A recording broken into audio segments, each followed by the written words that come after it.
가짜정보 시대 믿을 수 있는 정보로 여러분들의 건강을 지킵니다. 질문하는 기자 송승민, 답해주는 의사 김찬형입니다. 교수님 안녕하십니까? 예, 안녕하세요. 네, 오늘도 위에 대해서 이야기를 나눌 텐데 네. 건강검진을 받으면 가장 많이 나오는 질환 중에 몇 가지가 위궤양, 위염 등이 있잖아요. 네, 맞습니다. 이게 좀 방치하면 위암으로 바뀌기도 하나요? 많이 듣는 질문 중에 하나인데요. 네. 위궤양 있으신 분들이 위암으로 가는 거에 대한 걱정 네. 많이들 합니다. 그렇지만 위궤양하고 위암은 서로 별개의 질환이고요. 그렇지만 위궤양이 있으신 분들이 나는 약 먹고 좋아졌어. 그렇게 방치한 채로 있다가 네. 위암이 새롭게 다른 곳에서 발견이 되는 경우들이 많습니다. 또 이제 헷갈려 하는 것 중에 하나는 위암이 종양이다 보니 이제 덩어리들이 커지면 안에서 궤양까지 같이 동반이 됩니다. 그래서 위궤양이 위암이 되었다 이런 오해들이 사실 많이 발생하는 부분인 것 같습니다. 위염과 위암은 어떤 관계가 있을까요? 위염과 이 암은 뭐 점차적으로 진행은 하는 경우도 있습니다. 근데 암이라고 하는 게 사실은 되게 복잡한 과정을 통해서 발생하다 보니 네. 단순하게 위염이 위암이 되었다? 이것도 맞지 않고요. 여러 가지 원인이 되어서 그래서 사실 암 치료가 굉장히 어렵다라고 이야기하는 부분인 것 같습니다. 위암 같은 경우는 어떤 증상이 좀 있나요? 위암이 증상이 없는 게 사실은 특징이겠는데 아하. 대부분의 암은 사실은 증상이 없이 야금야금 시작을 하죠. 이런 전조 증상이 없는 게 사실 위험하고 또 무섭게 하는 요소인 것 같은데 이미 증상이 있다? 이럴 때는 좀 많이 진행되어서 발견되는 경우가 많고 치료의 결과도 안 좋은 경우가 많습니다. 헬리코박터균이 이런 질환들을 유발한다고 많이들 알려져 있잖아요. 맞습니다. 저는 처음에 이게 유익균인 줄 알았어요. 왜냐면 헬리콥터랑 단어가 비슷해가지고. 헬리콥터균.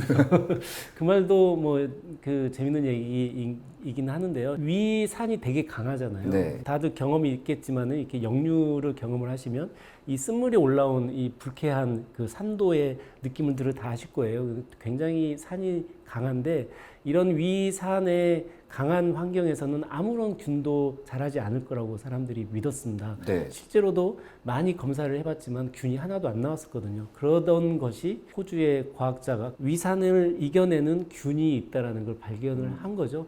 그 뒤로부터 헬리코박터균이 위암하고 밀접한 관계가 있다는 게 인정이 돼서 지금은 세계보건기구에서 제1발암균으로 인정을 결국 받게 되었죠.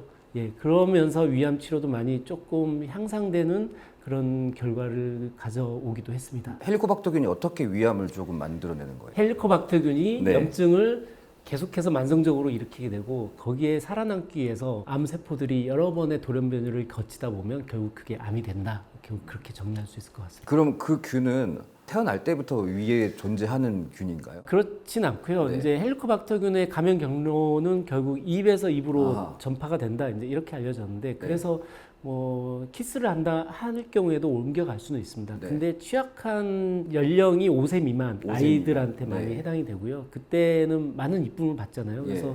누구랄 거 없이 사실은 뽀뽀해주고 싶고 누구랄 거 없이 이제 좋은 음식 먹여주고 네. 싶고 이렇기 때문에 그런 경로를 통해서 많이 전파되는 걸로 알려져 있습니다. 그러면 사용하던 젓가락으로 5세 미만의 이제 아동들에게 음식을 주거나 이런 행위는 하면 안 되겠네요. 그러니까 입안에 있는 헬리코박터균이 젓가락을 통해서 옮겨질 거냐? 요거에 대한 게 사실은 약간 증명이 된 건 아니어서 네. 꼭 그렇게까지 해서 가정의 문화를 파괴한다? 이거는 좀 아닌 것 같고. 알겠습니다. 예.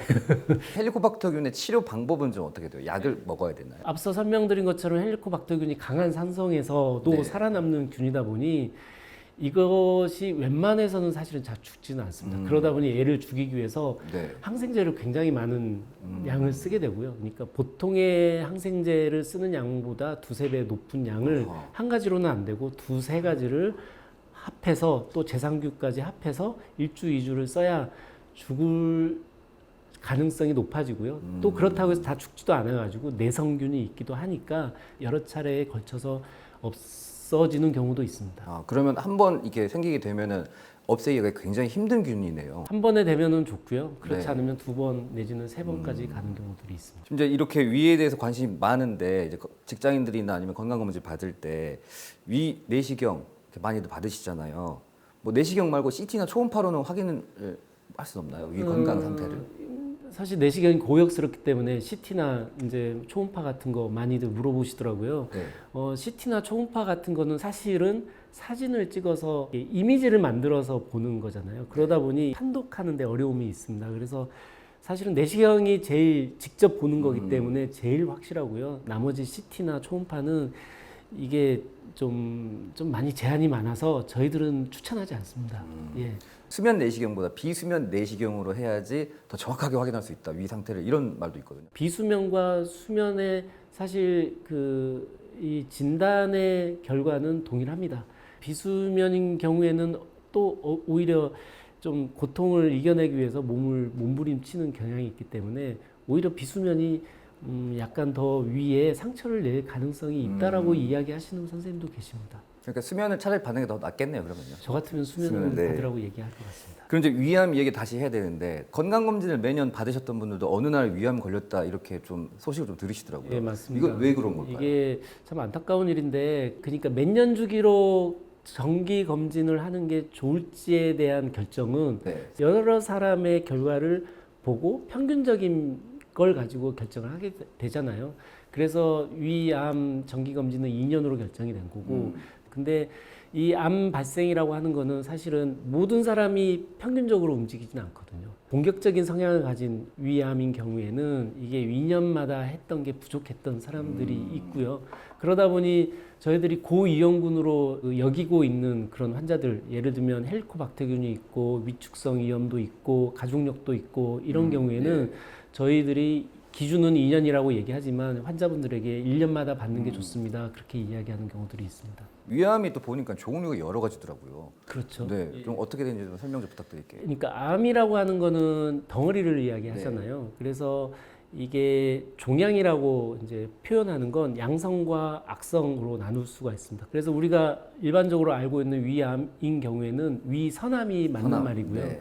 그리고 그 외에는 이제 그 평활근종도 있고, 네. 그리고 위장관 기질종양이라는 것도 있고, 또 인프종이라는 것도 있고, 네. 신경종양 세포도 있고, 네. 뭐 여러 가지 그 세포의 기원에 따라서 이름을 많이 달리 부르고 있긴 합니다. 하지만 대표적인 건 위선암이고, 우리가 두려워하는 건 위선암이고, 우리가 예방을 하려고 노력하는 건 위선암이 맞습니다. 아하, 위선암이 가장 많고 가장 위험한 암이라는 말씀이시네요.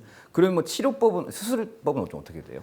고형암인 경우에는 다 똑같지만 물리적으로 제거를 하는 게 제일 좋은 치료 네. 방법인데, 그러하다 보니 이제 위를 절제하는 게 일반적인 치료 방법이 되겠고, 예전에는 개복을 했겠죠. 이게 유일한 치료 방법이었는데 2000년대 이후로 복강경이라고 하는 수술 방법이 도입이 되면서 지금은 거의 다 복강경을 이용해서 위 절제를 하는 것 같습니다. 그 외에는 이제 무슨 기계를 최신의 기계를 썼냐에 따라서 3D 복강경을 이용을 했냐, 로봇 기계를 이용해서 복강경을 했냐, 이제 네. 이런 이름들이 따라 붙는 것 같습니다. 그러면 3D 복강경 시스템 이거는 뭐예요? 그러니까 뭐 3D로 위를 그린 다음에 이렇게 수술을 들어가는 건가요? 그건 아니고요. 네. 그러니까 우리 영화관 가면 2D 있고 3D 있잖아요. 네. 그러니까 이게 안경을 쓰면 이게 3차원 모양으로 보이기 때문에 네. 저희들이 수술하기가 편하다 이런 거고요. 그러니까 앞뒤 거리감이 있는 상태로 수술을 하기 때문에 수술이 좀 더 안전하고 빠르고 뭐 효과적으로 된다, 그런 의미인 것 같습니다. 그 위를 그러면 3D로 눈에서 이렇게 보는 건가요? 안경을 씁니다. 수술자가 안경을 쓰고요. 그러면 앞과 뒤가 보입니다. 그래서 피가 튀기면요, 마치 내 눈으로 튀는 것 같아가지고 깜짝깜짝 놀라면서 뭐 이렇습니다. 암의 크기와 위치에 따라서 위를 얼마나 절제해야 하냐도 결정을 되어질 것 같은데. 예, 맞습니다. 이게 이제 그 표준적으로 이야기하는 거는 위가 상, 중, 하로 이렇게 구분을 일반적으로 하는데, 아래쪽에 있는 경우에는 기본 절제가 2분의 1이고요. 아래쪽에 있으면 예, 작더라도 절반을 다. 예, 절반을 절제합니다. 이게 말씀하신 것처럼 절반이나 절제하냐고 이제 네. 대부분 다 이렇게 표현을 하는데, 암인 경우에는 제가 환자분들한테 설명하기를 밭이 있고 거기에 암이라는 잡초가 있어서 이걸 삽으로만 떠서 되는 게 아닌, 그걸 해결하기 위해서 포크레인을 불러다가 땅을 파내는 게 이게 암 수술이라고 저는 이해를 시키고 네. 있거든요. 그런 것처럼 암이 작다 하더라도 일반적으로 암을 절반 절제하는 게 최소 절제처럼 표준적으로 이야기를 하고 있고요. 그리고 중간에 있으면 3분의 2 정도 절제를 하고요. 상부에 있으면 위를 전부 절제하는 게 표준적인 절제 방법입니다. 그럼 위의 역할은 어떻게 합니까? 하나같이 물어보는 질문이어서 그러니까요. 이게 대답하기가 좀 난감하더라고요. 왜냐하면 그 치료 받으시는 분들은 장애인이 될 거라는 이 암담함을 느끼시는 네. 거잖아요. 네. 결론부터 말씀드리자면 장애인 기준에 안 들어갑니다. 왜죠? 그 말은 너무나 잘 사세요. 멀쩡하게. 사람의 몸이 신기하기도 한데 네. 그 수술받고 바로 뭐 아무 일 없다 이런 얘기는 아니고요. 적응 기간이 물론 필요합니다. 한 6개월에서 1년 정도 되면 네. 이제 환자분들이 한 2년, 3년 지나면은 되레 물어보는 게 나 위 생긴 것 같다. 확인해달라 이러신 분들이 네, 있을 정도로 없는 잘 이유가, 먹고 삽니다. 위가 없어도 그러면은 그 소화에 아무 이상이 없나요? 아무 이상이 없다는 건 아니고요. 네. 그렇지만은 몸에 충분히 영양 섭취는 될 만큼 네. 예, 그런 데는 문제는 없이 잘 유지가 됩니다. 이게 위 하면 저희가 이제 먹는 이야기를 안 할 수가 없는데 그렇죠. 피했으면 하는 음식이 좀 있을까요? 잘 알려진 그 위암을 유발하는 음식 중에는 네. 탄 음식, 짠 음식 이런 게 많이 알려져 있습니다. 탄 음식에는 그 질산염 또는 아질산염이라는 이런 그 성분이 위에서 변환이 된다고 그래요. 그러면서 위의 점막에 손상을 가하는 걸로 알려져 있고요. 거기에 헬리코박터균이 같이 노출되어 있는 경우에는 네. 점막이 더 많이 노출되고 손상되기 때문에 정상 세포들이 많이 더 살아남기 위해서 돌연변이를 일으킬 가능성이 많습니다. 마찬가지로 짠 음식도 거의 똑같은데요. 이 헬리코박터균에 의해서 상처가 난 부위에 짠 음식들이 더 자극을 주게 되고 네. 그러면서 아까 말씀드린 것처럼 암이 발생할 가능성이 많아지는 거죠. 요즘에 매운 음식, 뭐 마라탕이나 매운 떡볶이 이런 게 젊은 사람들 사이에서 유행이었잖아요. 네. 그 매운 음식은 그러면 위에 어떤 영향을 미치는지 궁금합니다. 매운 음식은 좀 논란이 있는. 네. 논란이 건데요. 있나요? 네, 논란이 있는데 우리나라 짜고 맵게 먹기 때문에 위암 많이 걸려. 옛날에도 그런 말이 많았습니다. 네. 근데 매운 음식을 많이 먹는 나라에서 위암이 없는 나라도 있거든요. 사실 국제학회에 가서 보면은 인도 음식이 저는 잘 모르겠습니다만 맵다고 그러더라고요. 이게 카레 위주의 음식이 맵다고 하던데 매운 걸 많이 먹는 인도인 경우에 위암이 별로 안 생기는 걸로 아하. 되어 있거든요. 네. 일본 같은 경우도 위암이 우리나라 못지않게 많이 발생한 나라 중에 하나인데 일본 음식은 별로 맵지 않거든요. 그러니까 매운 게 정말 위암이 발생하냐? 이건 논란이 있고요.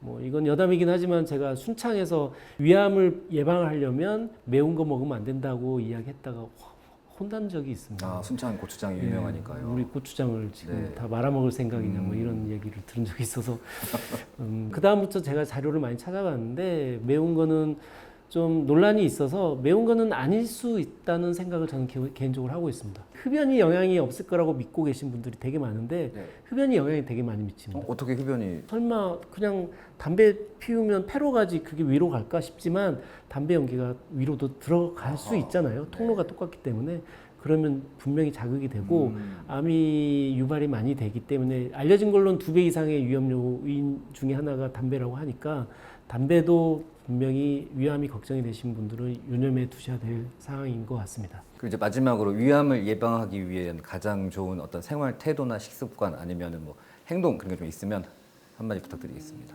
결국 이제 건강한 생활을 하는 게 중요할 것 같고요.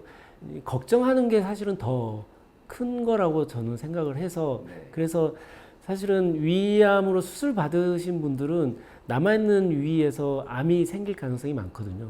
그러면 많은 걱정을 합니다. 내가 암이 생기면 어쩔까? 이런 걱정을 하는 이 스트레스 자체가 사실은 암을 유발할 가능성이 더 많아서 걱정하지 말라고 되려 진정시키는데 더 많이 힘이 들어가더라고요. 네. 그런 것처럼 사실은 스트레스 없는 생활을 하는 게 저는 중요하다고 하고요.